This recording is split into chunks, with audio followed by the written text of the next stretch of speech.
A scientist raised a baby chimp with an IQ of 180. One day, he was taken for a walk in the forest. However, they ran into a dog. When the dog saw Caesar, it acted really hostile. The dog's owner tried to stop it from barking. Caesar turned his head and gave the dog a cold stare, then instantly scared it back behind its owner. Caesar was only 5 years old, yet he already showed incredible intelligence. His father Jack was suffering from Alzheimer's disease. One day, Jack's father forgot to lock the door and drove out by himself, accidentally crashing into the neighbor's car. The neighbor was furious. He immediately rushed over and dragged Jack's father out of the car, yelling at him. Caesar saw the scene from upstairs. He couldn't stand seeing his grandpa getting bullied. His anger exploded in an instant. He burst out of the room and lunged at the neighbor, viciously knocked him to the ground, and even bit off his finger.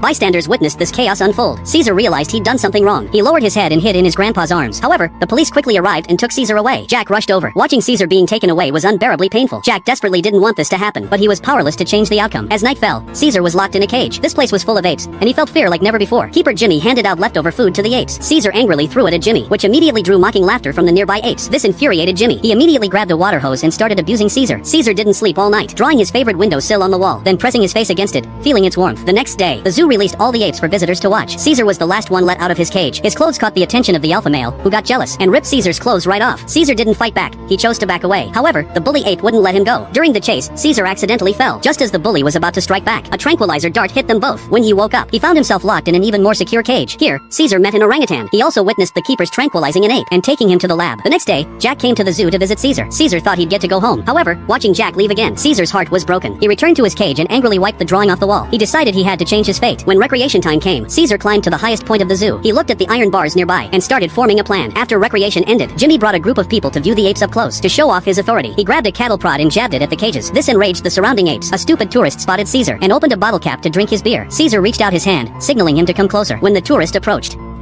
Like he's thinking or something. Caesar quickly grabbed him. Jimmy walked over with a gun, and only then did he let go. After everyone left, Caesar turned around. He was actually holding the pocket knife the tourist had used to open his beer. Meanwhile, Jack pulled out the serum once again, but his father's body could no longer hold on. Jack could only watch helplessly as his father passed away in the hospital bed. He finally prepared to bring Caesar back home. Just as Jack was about to take Caesar away, Caesar looked at the apes beside him, then at the leash in Jack's hand. He made his decision, choosing to stay at the zoo. Caesar understood that if he left, he'd become a human's pet once again. Jack saw that Caesar refused to leave and felt incredibly disappointed. He reluctantly left the zoo. Caesar's actions earned the respect of the other apes. He had become the king of this place. Caesar didn't let them down either. Taking advantage of the night, he unlocked his cage again. He went outside and pulled out a bag of cookies, distributing them to all the apes. The apes got their cookies and immediately erupted in celebration. Just then, a keeper was about to leave. Caesar quietly memorized the zoo's main gate code. Late at night, Caesar snuck out of his cage, entered the gate code, and successfully escaped the zoo. He climbed over the wall and returned to Jack's house, taking several vials of the improved serum. Caesar returned to the zoo again and punctured the vials, releasing the drug. Instantly, the entire room filled with smoke. The next day, Caesar stood at the door, checking each ape for changes. He discovered the serum had taken effect. The apes' pupils had changed color. At that moment, the zoo director came to the door, seeing the apes gathered together. When he looked closer, Caesar suddenly turned around.